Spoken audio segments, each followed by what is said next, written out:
Here we go. We're going to split 9.6 up into two parts, and we're going to do part 1 first, obviously. All right, so what it's about is to move conic sections off of the origin. We've been creating equations with all of the conic sections on the origin. Now we're going to translate them a little bit and write the equations when they're not there. So first of all, let's just review. Conic sections are a curve formed by the intersection of a plane and a double napped cone, which is the same as the picture that's on the website there. Nu is the general second degree equation of this form. Looks like a whole lot of stuff going on there. And then the discriminant, which we've seen before when we worked with quadratic equations. Well, we can use it to identify which type of conic section the equation represents. So we'll look at that in the second part of 9.6. So to start off, why don't you go ahead and do the warm-up and then check back in as soon as you're done. Okay, so first thing you notice in this equation is that there's only one variable that has a square on it, which makes that a parabola. Here, when it's a circle, if you notice in front of both the x squared and the y squared are the same number. Here it just happens to be 1. When that happens, it's a circle. Okay, here in this, when there's a fraction like this, when it's a minus sign, it's a hyperbola. When it's a plus sign, it's an ellipse. Okay, part 1 notes. This one's for Noah. Standard form of equations of translated conics. In the following equations, these are all going to be the standard form. The point HK is the vertex of the parabola and the center of the other conic sections.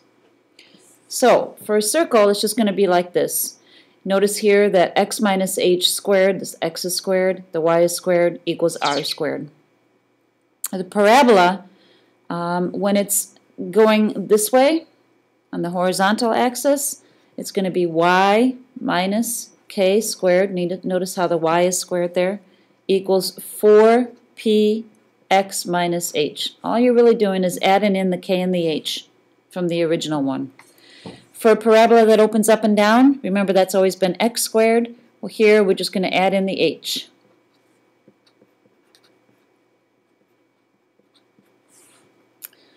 All right, for the ellipse, when it's kind of stretched out on the x-axis or horizontal, it's going to be x minus h squared divided by a squared. Again, all we're doing is adding in is the h and the k.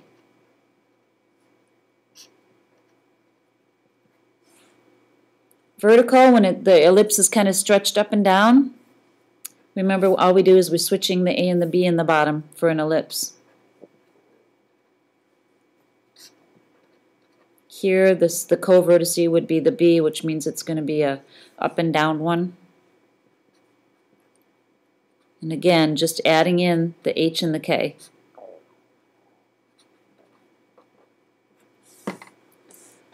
For a hyperbola, remember it becomes a minus, and this time the y and the x change places and the a and the b stays the same. So for a horizontal hyperbola, or one that opens on the x-axis, the x will be first in the equation, and it's going to be a minus.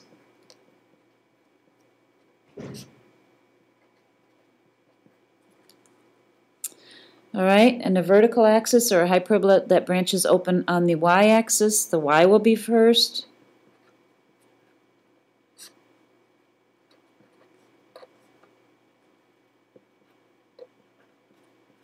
And we're just putting in the h and the k. So those are the standard form equations that you're going to be working with. Alrighty, let's play a little bit. Turn the page.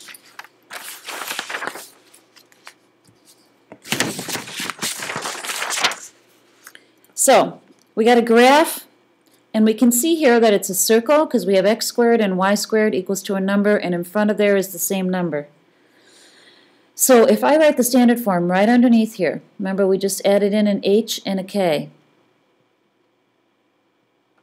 And in a circle, the hk is going to be the center. So first of all, let's identify a couple of things that we know. We know that the radius is going to be the square root of 4. So the radius is going to be 2. And the center is going to be HK,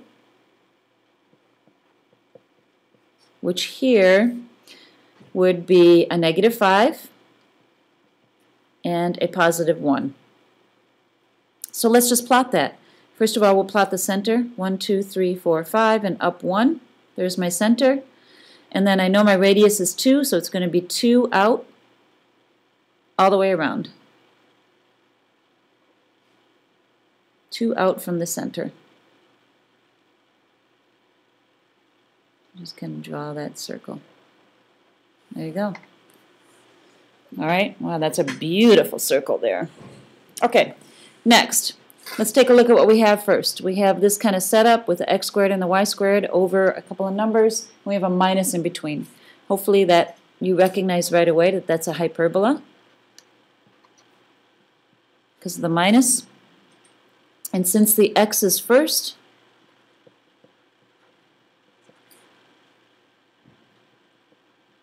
it's going to open on the x-axis, or it's going to be a horizontal hyperbola.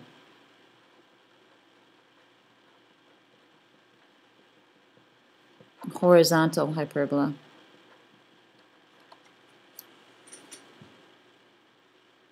Alrighty. So, a couple of things that we need to remember when we graph a hyperbola. We need the asymptotes, we need the vertices, and the foci to help us draw that. So what I can do right away, first of all, is I can identify the center of this hyperbola by remembering that the standard form is x minus h and y minus k. So the center is going to be hk, which is going to be -2 and 1. So I'm going to go ahead and graph my center here. Here's my center. I'm going to write in very small, -2, 1. That's my center, -2, 1. Okay, now, the next thing I got to know is I want to be able to identify what A and B are, because that's how far from the center we're going to go out. So remember that the A does not switch in the hyperbola. It's always going to be here, and the B is going to be here. So my A is the square root of 9, which is plus or minus 3. And my B is the square root of 16, which is plus or minus 4. Okay, so in a hyperbola, A is the distance from the center. And since my A is under my x, I'm going to go over 3, 1, 2, 3 this way, and 1, 2, 3 this way. Okay, that's going to end up kind of being like the bottom part of the hyperbola branches. And then my B is under the y, so I'm going to go up 4 and down 4 here. Okay, so now I want to draw this little box around here. Oh, I went too far, I think, on this one. Sorry, you guys. Let's just change that. Ignore that right there. All right, let's make that little box to help us draw this picture. So I'm going to make my little rectangle box so I can draw my asymptotes prettier. Like that. Now remember, your asymptotes go directly through the center and through each corner of the rectangle box that you draw.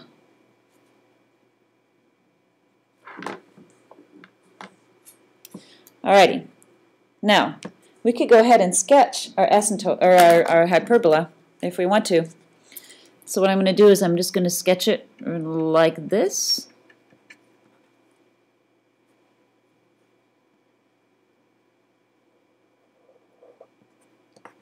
So something like that is what it's going to look like. Alrighty.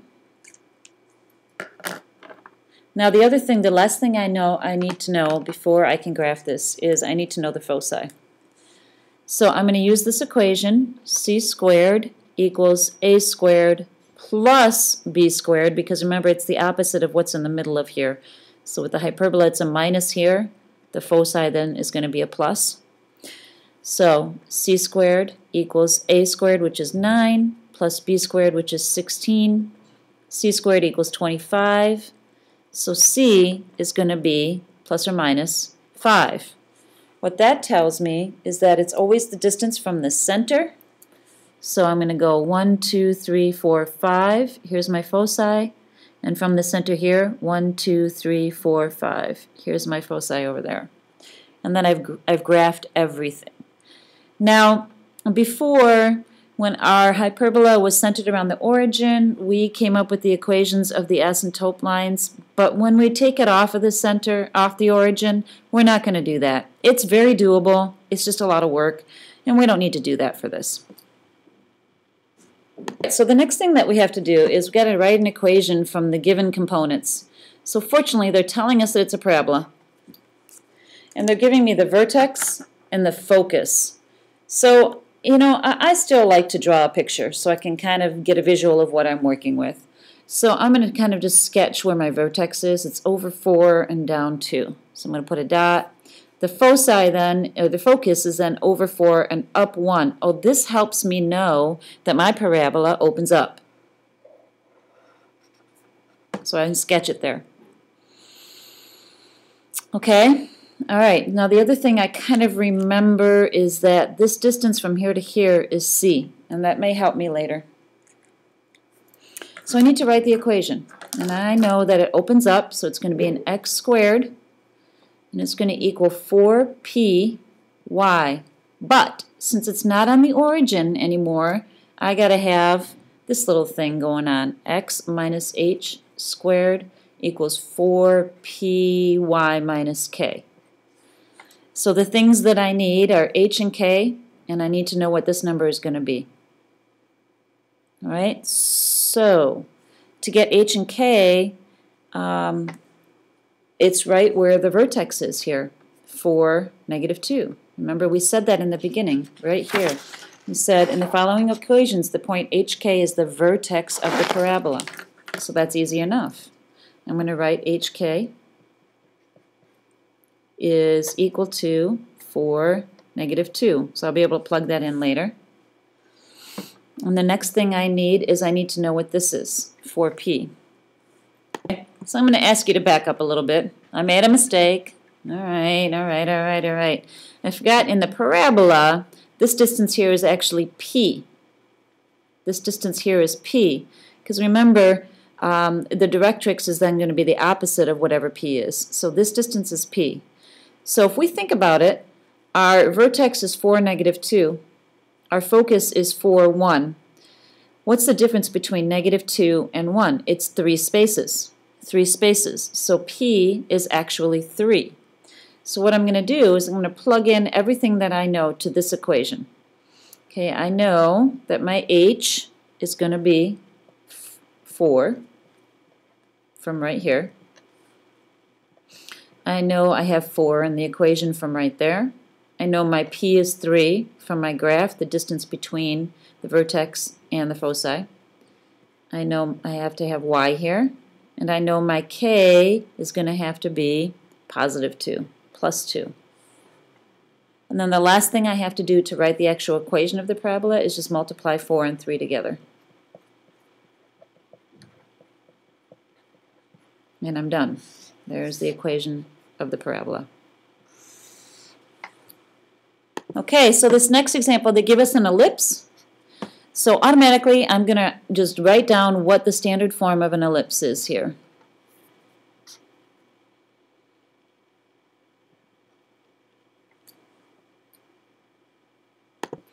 I know it's going to be this, and I'm actually going to wait with where I put A and B underneath here until I graph these points, and so I can kind of get a visual of what I'm looking at.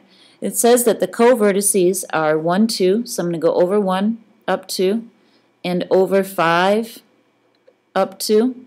So I'm going to write 1, 2, 5, 2. Okay, and then the foci are at 3, 5, so over 3, up 5, and over 3, down 1. Now, remember the foci are on the same axis as the vertex, so this is going to be one that opens up and down. So I'm going to kind of draw my ellipse like this. It's not beautiful, but it's okay. And this is 3, 5, and this is 3, -1. This kind of helps me see that the major axis is going to go up and down, which means under the y is the a squared, and under the x is the b squared. All right, so I need HK, and I need A and B. So I need HK. Now that means I need to find the center between my two co-vertices. I got to find the midpoint. So I need the midpoint between the co-vertices. So all I do is I add the x's together. 1 plus 5 divided by 2. And add the y's together. 2 plus 2 divided by 2 equals my midpoint, 3, 2, which is going to be my HK. So I need this for later. The other thing I need is A and B. Well, we already know what B is. We know that B is the distance between the center and one of the co-vertices. So that's just going to be going up, that's 2 right there. B is 2. All right, beautiful. So I know B is 2. It's just the distance between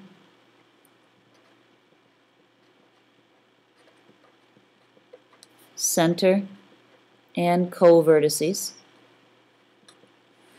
The last, so if I have B, and I can easily find C because I know that C is the distance between the center and the foci. So look at, also that changes by 3 there. So C equals 3. It's the distance between the foci, or one of the foci, and the center. Okay, still doesn't help me because I have H and K, I have B, but I need A. Well, if I have B and C, then I can use the foci equation to find A. Since this is a plus, my foci equation is a minus. I'm going to plug in what I know. C squared is 9. I don't know A squared. B squared is 4. And if I add, I get A squared equals 13, which is what I need for my equation. So now I can write my equation.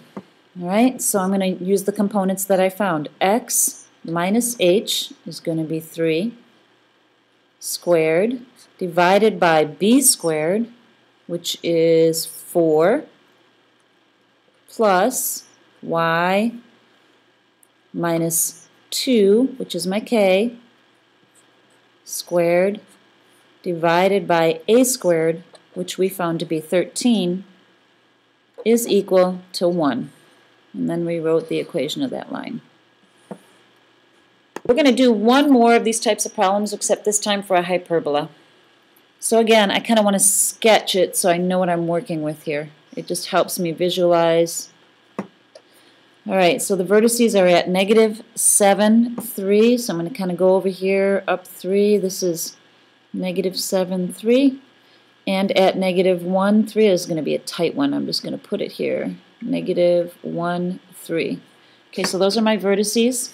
Oh, and they're giving me foci as well.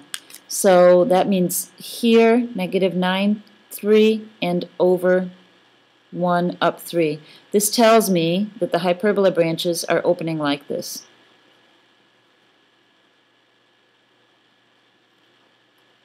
Okay, since they're opening on the x direction horizontal, that means that I'm going to be using the standard form of the equation with x first. So it's going to be x minus h squared over a squared minus y minus k squared. Put parentheses around there, over b squared. Remember, a and b don't ever switch places in a hyperbola. So the things that I need are h and k, I need a, and I need b in order to write this equation. Okay, so the center is going to be halfway between my vertices. So what I need to do is I need to find the midpoint of this part right here. I need to find the midpoint. That's going to be my center, my HK. So all I do is find the midpoint. Is the midpoint between your vertices. So I'm going to add -7 plus -1 divided by 2, and 3 plus 3 divided by 2, and that's going to give me a point of -4, 3. There's my HK. I'm going to write it down right here. -4, 3. HK. All right. The A is the distance between the center and the vertex. So if we look right here, we already figured out the center to be -4, 3. From here to here is 3. From here to here is 3. That's my A. A is equal to 3. It's the distance between the center and the vertex. That's what A is. C is the distance from the center to the foci. So remember, this is -4 here, and this is -9 here, so it's 5 over. Okay? This is -4 here, and this is 1 here, so it's 5 over. So I can have C as being 5. It's the distance from center to foci. Okay, so if I have A and C, I can find B. So I'm going to use the foci equation. But remember, since a hyperbola is a minus here, the foci equation is going to be the plus. So I have 5 squared equals 3 squared plus B squared.